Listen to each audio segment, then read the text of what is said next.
আমাদের কাজ তো আসলে মানুষকে গান উপহার দেয়া, কিন্তু আমরা যখন ফেমাস হয়ে যাই, সেলিব্রিটি হয়ে যাই, আমাদের মধ্যে এক ধরনের উদাসীন্য কাজ করে, যে আমার মনে হয় যে অনেক হিট গান হয়ে গেছে, আর গান করতে হবে না। কিন্তু আমার মনে হয় যে আমরা যদি গান করতে থাকি তাহলে আমাদের লেগেসি বেঁচে থাকে। যে কারণে আমি ওনার এত প্রশংসা করলাম যে এত বছর ধরে হার্ড ওয়ার্ক করে উনি এখনও বেস্ট কাজটা দিয়ে যাচ্ছেন। আমার মনে হয় মিউজিক ইন্ডাস্ট্রিতে আমরা এটা কম করছি। সো আত্মসমালোচনার জায়গা থেকেই গান বেশি করব, এবং রিমার্কের সাথে যেই আমার যুক্ত হওয়া, প্রতি মাসে একটা করে আমি গান আপনাদেরকে উপহার দেব। আমার ভাগ্য ভালো যে আমার ট্রিটমেন্ট চলছে, এবং আমি আমার গলার যে প্রবলেমটা ছিল, ট্রিটমেন্ট চলছে, এখন ভালো অবস্থায় আছি। কিন্তু যেটা হয় যে কনসার্টে 10-12টা গান গাওয়ার পরে আর গাওয়া সম্ভব হয় না। সো এখন পর্যন্ত ঠিক আছি, স্ট্রেস কম নিতে হয়। আগে যেরকম প্র্যাকটিস করতে পারতাম, প্র্যাকটিস করতে পারি না, বাট গান আশা করছি পরিপূর্ণভাবে সুস্থ হয়ে যাব এবং ঠিকমতোই গান করতে পারবো। আমি আসলে শুরু থেকে গানের জগতের মানুষ, গানেই থেকেছি। মাঝখানে আপনাদের অনুরোধে হয়তো কিছুদিন অভিনয় করেছি, ভালো লেগেছে, মানুষের ভালোবাসা পেয়েছি, কিন্তু আসলে এখন যেই বয়স, বেঁচে বেঁচে আসলে শুধু গানটাই করতে চাই। বুঝতেই পারছেন, শাকিব ভাইয়ের আমন্ত্রণে যেহেতু রিমার্কের ফ্যামিলির মেম্বার হয়েছি, যদি সেরকম কোনো আমন্ত্রণ ওনার কাছ থেকে আসে, হ্যাঁ, করতেই পারি। না, সিনেমা নিয়ে পরিকল্পনা নেই। একটু আগে যেটা বললাম যে বয়স হয়ে যাওয়ার সাথে সাথে মানুষের মাঝে এক ধরনের উইজডম আসে।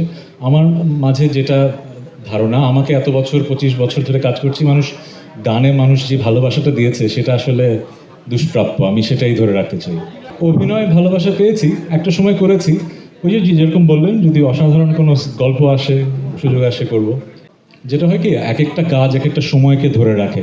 সো নীলপরি নীলাঞ্জনা, মনসুবা জাংশন, মনফরিংয়ের গল্প, ওই সময়টা কিন্তু একটা সময় ছিল যখন বাংলাদেশের মানুষের মনে রোমান্টিক নাটকের ক্ষুধা ছিল। সো শিহাব শাহিন, আমরা যারা যে টিমটা ছিলাম, আমরা ওই ক্ষুধাটা মেটাতে পেরেছি।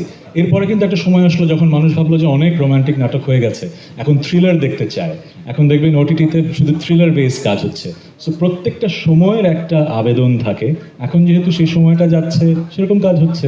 আবার একটা সময় থ্রিলারেও মানুষ হয়তো বোর্ড হয়ে যাবে, তখন আবার হয়তো রোমান্টিক নাটকের চাহিদা হবে, তখন আবার হতে হবে। নাটকের মান কেমন সেটা দর্শক বলে দেবে। বাংলাদেশের নাটকের মান, সিনেমার মান দিন দিন ভালো হচ্ছে, আমি পজিটিভটাই দেখি। কিন্তু আমরা যারা কাজ করি, আমরা তো খারাপ কাজ কখনো করতে চাই না, আমরা ভালো কাজ করতে চাই। কিন্তু মানুষের টেস্ট প্রোফাইল, রুচি তো ভিন্ন রকম হয়। আপনি 18 কোটি 20 কোটি মানুষের সবাইকে তো এক জিনিস পছন্দ করাতে পারবেন না। যেরকম গত পরশুদিন আমার একটা গান রিলিজ পেয়েছে, গানটার নাম হচ্ছে ভুলে যাব।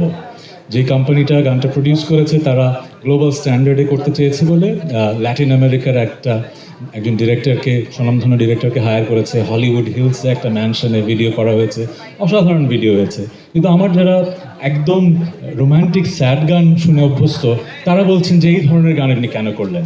কিন্তু আবার অনেক মানুষ বলছে যে ওয়াও, এরকম ওয়ার্ল্ড ক্লাস একটা গান আর ভিডিও আপনি করলেন। সো আমরা আসলে ভালো খারাপ কি সেটা জাজমেন্ট দেওয়ার মানুষ না, আমরা সৃষ্টিশীল মানুষ, আমরা সৃষ্টি করব। আপনারা দর্শক শ্রোতারা যেটা ভালোবাসবেন সেটা টিকে যাবে, যেটা ভালোবাসবেন না সেটা হারিয়ে যাবে।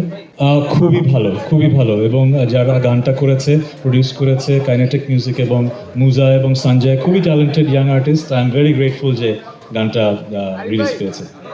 আমরা যে যার ফিল্ডে কাজ করি, সে যদি তার কাজটা ঠিকমতো করি, সেটাই তো দেশপ্রেম, তাই না?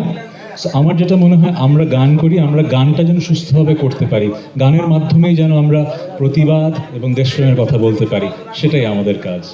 গানেই পাওয়া যাবে, কারণ রিমার্ক আমাকে বলেছে অনেক গান করতে হবে। থ্যাংক ইউ ভেরি মাচ, ভালো থাকবেন, লাঞ্চে স্বাগত।